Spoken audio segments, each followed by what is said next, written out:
بسم اللہ الرحمن الرحیم۔ السلام علیکم۔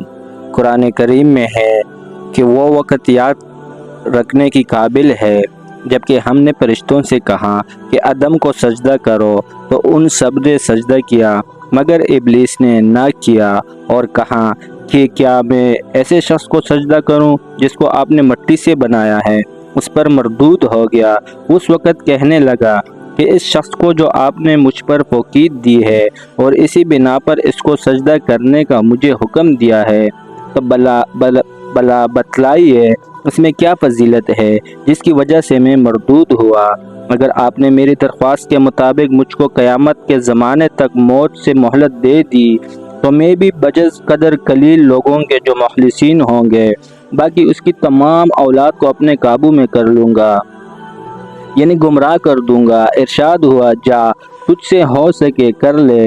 جو شخص ان میں سے تیرے ساتھ ہوں گے تو تم سب کی سزا جہنم ہے، پوری سزا، اور ان میں سے جس پر تیرا قابو چلے اپنی چیخ پکار سے، یعنی اغوا اور وسوسے سے، اس کا قدم راہ راست سے اکاڑ دینا اور ان پر اپنے سوار اور پیادے چڑھا لینا کہ تیرا سارا لشکر مل کر گمراہ کرنے میں خوب زور لگا دے اور ان کے مال اور اولاد میں اپنا سجا کر لینا، یعنی مال اور اولاد کو گمراہی کے ذریعے بنا دینا جیسے کہ اس کا مشاہدہ ہوا، اور ان سے جھوٹے وعدے کرنا کہ قیامت میں گناہ پر محضان نہ ہوگا، اور یہ سب باتیں شیطان کو بطور زجر تنبیہ کے کہی گئی ہے، اور شیطان ان لوگوں سے بالکل جھوٹے وعدے کرتا ہے، یہ بطور جملہ مترازہ کہتا۔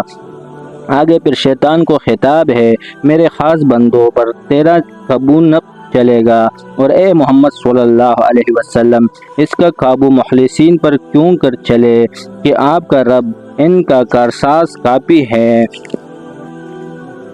شیطان کی آوازیں۔ حضرت ابن عباس رضی اللہ عنہ نے فرمایا کہ گانے اور مزامیر اور لہو لب کی آوازیں یہی شیطان کی آواز ہے جس سے وہ لوگ کو حق سے قطع کرتے ہیں۔ اس سے معلوم ہوا کہ مزامیر موسیقی اور گانا بجانا حرام ہے۔ شیطان کا بیہودہ سوال۔ ابلیس نے حضرت آدم علیہ السلام کو سجدہ نہ کرنے کے وقت دو باتیں کہی تھی۔ اول یہ کہ آدم علیہ السلام مٹی سے پیدا کیے گئے اور میں آگ کی مخلوق ہوں، آپ نے مٹی کو آگ پر کیوں توقید اور فضیلت دے دی؟ یہ سوال امر الہی کے مقابلے میں حکم کی حکمت معلوم کرنے سے متعلق تھا جس کا کسی مامور کو حق نہیں۔ اللہ جل شانہ کی طرف سے مامور کو طلب حکمت کا حق کیا ہوتا۔ دنیا میں خود انسان اپنے نوکر کو اس کا حق نہیں دیتا کہ وہ کسی کام کو کہیں تو خادم وہ کام کرنے کے بجائے آقا سے پوچھے کہ اس کام میں کیا حکمت ہے۔ اس لیے اس کا یہ سوال ناقابل جواب قرار دے کر یہاں اس کا جواب نہیں دیا گیا۔ اس کے علاوہ جواب ظاہر یہی ہے کہ کسی چیز کو کسی دوسری چیز پر فوقیت دینے کا حق اسی ذات کو ہے جس نے ان کو پیدا کیا اور پالا ہے، اور وہ جس وقت جس چیز کو دوسری چیز پر فضیلت دے دے وہی افضل ہو جائے گا۔ قیامت تک انسانوں کو گمراہ کرنے کا عزم۔ دوسری بات یہ کہی تھی کہ اگر تا قیامت زندگی ملنے کی میری درخواست منظور کر لی گئی تو میں آدم کی ساری اولاد کو بجز قدر قلیل کے گمراہ کر ڈالوں گا۔ آیات مذکورہ میں حق تعالی نے اس کا جواب دے دیا کہ میرے خاص بندے جو مخلص ہیں ان پر تو تیرا قابو نہ چلے گا، چاہے تو اپنا سارا الاؤ لشکر لے آؤ اور پورا زور خرچ کرے، باقی غیر مخلص اگر وہ تیرے قابو میں آ گئے تو ان کا بھی وہی حال ہوگا جو تیرا ہے۔ جہنم کے عذاب میں تم سب گرفتار ہوں گے۔ اس میں جو شیطانی لشکر کے سوار اور پیادوں کا ذکر ہے اس سے یہ لازم نہیں آتا کہ واقعہ میں بھی شیطان کے کچھ افراد سوار ہوں، کچھ پیادے، بلکہ یہ محاورہ پورے لشکر اور پوری طاقت استعمال کرنے کے لیے بولا جاتا ہے۔ اگر واقعے میں ایسا ہو کہ کچھ شیطان سوار ہوتے ہو کچھ پیادہ تو اس میں بھی کوئی وجہ انکار نہیں۔ اور حضرت ابن عباس رضی اللہ عنہ نے فرمایا کہ جتنے افراد بھی کفر و معصیت کی حمایت کے لیے لڑنے کو چلتے ہیں وہ سوار اور پیادے سب شیطان ہی کا سوار اور پیادہ لشکر ہے۔ رہایا معاملے کہ شیطان کو یہ کیسے معلوم ہوا کہ وہ اولاد آدم کو بہکا کر گمراہ کرنے پر قادر ہو جائے گا، جس کی بنا پر اس نے یہ دعویٰ کیا تو ممکن ہے کہ انسان کے اجزاء ترکیبی کو دیکھ کر اس نے یہ سمجھ لیا ہو کہ اس کے اندر نفسانی خواہشات کا غلبہ ہوگا، اسی لیے بہکانے میں آ جانا دشوار نہیں، اور اس میں بھی کچھ بات نہیں کہ یہ دعویٰ بھی محض جھوٹ ہی ہو۔ ابلیس کا کفر محض عملی نافرمانی کا نتیجہ نہیں، کیونکہ کسی فرض کو عملاً ترک کر دینا اصول شریعت میں فسق و گناہ ہے، کفر نہیں۔ ابلیس کے کفر کا اصل سبب حکم ربانی سے معارضہ اور مقابلہ کرنا ہے کہ آپ نے جس کو سجدہ کرنے کا مجھے حکم دیا ہے وہ اس قابل نہیں کہ میں اس کو سجدہ کروں، یہ معارضہ بلا شبہ کفر ہے۔ ابلیس کی طاؤں الملائکہ کہا جاتا ہے۔ یہ بات قابل غور ہے کہ ابلیس علم و مرافت میں یہ مقام رکھتا ہے کہ اس کو طاؤس الملائکہ کہا جاتا ہے، پھر اس سے یہ حرکت کیسی صادر ہوئی؟ بعض علماء نے فرمایا کہ اس کے تکبر کے سبب سے اللہ تعالیٰ نے اس سے اپنی دی ہوئی معرفت اور علم و فہم کی دولت سلب کر لی، اس لیے اسی جہالت کا کام کر بیٹھا۔ بعض نے فرمایا کہ حب جاں اور خود پسندی نے حقیقت شناسی کے باوجود اس بلا میں مبتلا کر دیا۔ تفسیر المعانی میں اس جگہ ایک شر نقل کیا ہے جس کا حاصل یہ ہے کہ بعض اوقات کسی گناہ کے وبال سے تائید حق انسان کا ساتھ چھوڑ دیتی ہے تو اس کو ہر کوشش اور عمل اس کو گمراہی کی طرف دھکیل دیتا ہے۔ شعر یہ ہے، روح المعانی میں اس سے یہ بھی ثابت کیا ہے کہ انسان کا ایمان وہی متبر ہے جو آخری اور اول منازل آخرت تک ساتھ رہے۔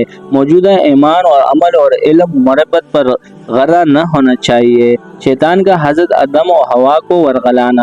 جب حضرت آدم علیہ السلام کی فضیلت اور خلافت عرضی کے لیے صلاحیت فرشتوں پر واضح کر دی گئی، انہوں نے تسلم کر لیا اور ابلیس اپنے تکبر اور معرضہ کی وجہ سے کافر ہو کر نکال دیا گیا، تو آدم علیہ السلام اور ان کی زوجہ حوا کو یہ حکم ملا کہ تم دونوں جنت میں رہو اور اس کی نعمتوں سے فائدہ اٹھاؤ، مگر ایک معین درخت کے لیے یہ ہدایت کی کہ اس کے پاس نہ جانا، یعنی اس کے کھانے سے مکمل پرہیز کرنا۔ شیطان جو آدمی آدم علیہ السلام کی وجہ سے مردود ہوا، وہ خار کھائے ہوئے تھے، اس نے کسی طرح موقع پا کر اور مصلحتیں بتلا کر ان دونوں کو اس درخت کے کھانے پر آمادہ کر دیا۔